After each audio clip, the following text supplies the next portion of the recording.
So, good morning. Welcome back to Daily Transfer Update. Look at the state of my hair. Just check out my hair. Jesus Christ, I think that's the longest my hair has ever been. I might cut it later. Who knows? Anyway, I digress. Listen, we're going to speak about 4 different players today, and a couple of centre backs. I want to start off with the Celtic centre back. This story was doing the rounds yesterday, quite a lot actually. And that is Christopher Ajar. Now, for those of you who don't know who he is, I could imagine that there's quite a few of you that don't know who he is, because I'll be straight up, I didn't particularly know who he was, but he is the Celtic centre-back who's been at Celtic since 2016. He's only 22, so he joined there when he was, 18 years old. He's got 2 years left on his current contract, which expires on the 31st of May, 2022. Now he's been capped by Norway 14 times. He is a giant. He's 6'6", and a couple of Celtic fans that commented on my community post said that he was an all right. He's not a bad centre back, but would he be able to cut it in the Premier League? They weren't too sure. Now he's cutting it in the Scottish Premier League. He's played 129 games for Celtic. He's bagged 5 goals from centre back and 3 assists. Now the reported fee on this is £25 million, which I found kind of staggering, if I'm being completely honest. £25 million, when the highest transfer fee any Scottish Premier League club has received is from yours truly at Arsenal, for Kieran Tierney at left back.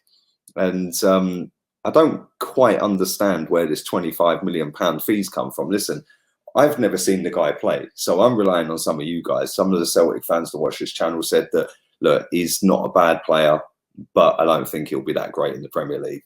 So, you know, for me, when you're looking at 25 million quid, that's just a bit of a waste. Like, is he going to be the next Van Dijk? Because I think that's what we're all looking for. We're all looking for the next Virgil van Dijk. And obviously he played for Celtic a long time ago, which is when Arsenal should have signed him before we signed Gabriel Paulista. But I'd love to know if any of you guys really know a little bit more about him. Like I said, he's played over 100 times for Celtic. He's played 39 games this season. He's played 28 of them in the league. So, you know, he's obviously a mainstay in their starting 11, but at the same time, the league isn't great up there. But leave it all in the comments section. Another centre-back I want to speak about is Axel Disasi. Apparently, Arsenal are not going to continue pursuing with this deal. Again, I find the transfer fee for this one a little bit strange. £13 million.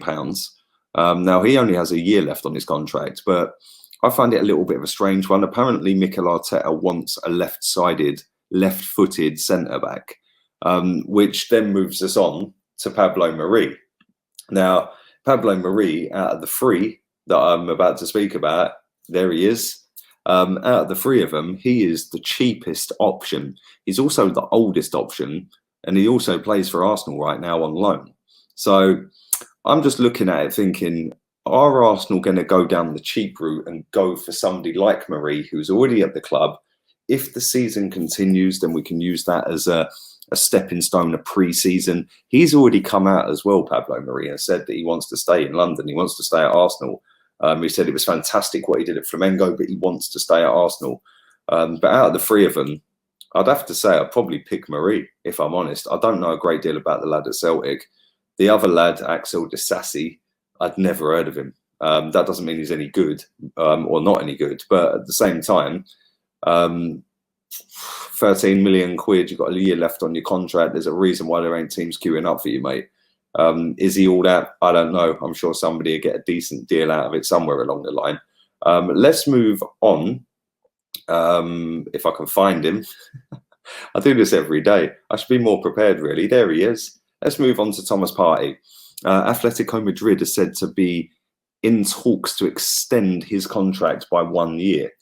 The reason they want to extend his contract by 1 year is because Arsenal have got a bid on the table, which is his buyout clause of £43.5 million. I do see this guy leaving. I've said this before, and I'm not going to waffle on about him forever. but they want to double that. They want to get it up to £87 million buyout clause. Now, I think that they're potentially just trying to look after their asset. With what's going on in the world right now, I think that it'd be a smart move for them to sign him up and say, look, we'll let you go, but we're going to sign you up and protect ourselves, so that when we do get round to selling you, we're going to make sure that we still get a decent fee rather than you going into the last 6 months, because that's when football comes back, for example. So I think that'd be the wise move for Atletico Madrid to do. He ain't worth £87 million. Let's put that in there straight away. He is worth 43 million quid. I'd say in today's market, he's worth about 60 million quid. That's what I would go up to if I was Arsenal. If he did sign the new contract, I wouldn't go in a penny over that. Maybe 60 million and one, who knows? But I don't think he's worth more than 60 million quid.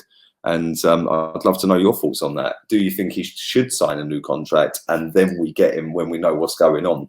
Or do you think that he should be advised to just chill out and just whatever, and we go and get him for 43 million?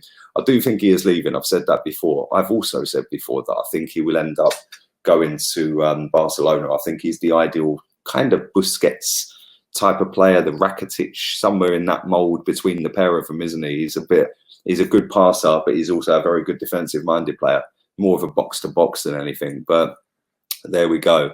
Let's move on to the last player I want to speak about, and that is Upamecano. We can't do a daily transfer update without speaking about Upamecano.